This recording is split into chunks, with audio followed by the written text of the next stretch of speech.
তো আজকে দুপুরে মেনুতে কি বানাচ্ছ? কি বানাচ্ছ? মটন হচ্ছে রেসিপি।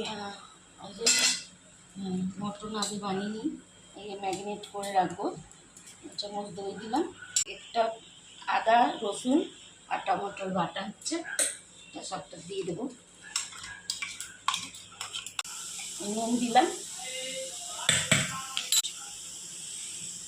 গুঁড়ো লঙ্কা দিলাম 1.5 চামচ, ওর মধ্যে গোলকিও দিয়েছি।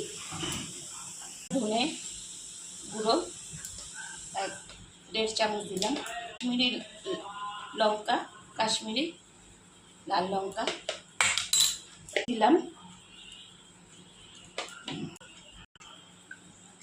মেপে এই আধা কাপ দিলাম তেল। এবার এটা মাখছি, মেখে 20 মিনিট রেখে দেবো।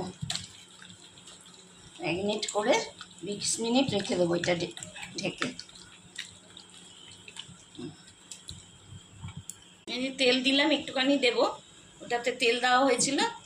এখানে গরম মশলা আর 2টো তেজপাতা দিয়ে এবার পেঁয়াজটা ভাজবো এটার মধ্যে লাল করে।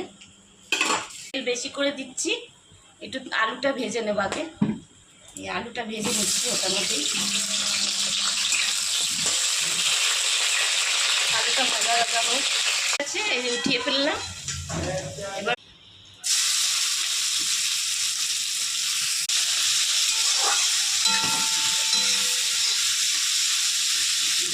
ভাজা হোক, রান্না হচ্ছে, ম্যারিনেট হয়েছে, একদম লাল লাল হচ্ছে, বেশ ভালো।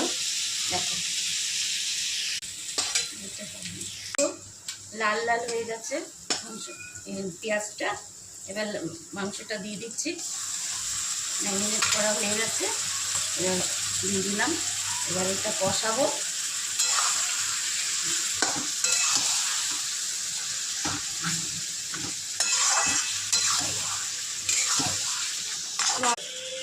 ঢেকে দেবো, তারপরে খুলবো। লাল হয়ে এসছে মাংস, হয়েই এসছে, একটু হবে। তেল তেল ছেড়ে দিচ্ছে এখন। দেখো আমি মটন হয়ে গেছে, একদম কালারটা দেখো কত সুন্দর এসছে। এই যে এবার নামিয়ে নেব, হয়ে গেছে। আলু সিদ্ধ, এদেরকে আলু, হ্যাঁ আলু দিয়েছি, আলুটাও সিদ্ধ এসছে। এই যে কালারটা যা সসা হয়েছে, হ্যাঁ একদম খুব ভালো হয়েছে, স্মেলটা ভালো। তো বন্ধুরা আজকে এই পর্যন্ত কি, দেখো হ্যাঁ পিসগুলি বড় বড় না।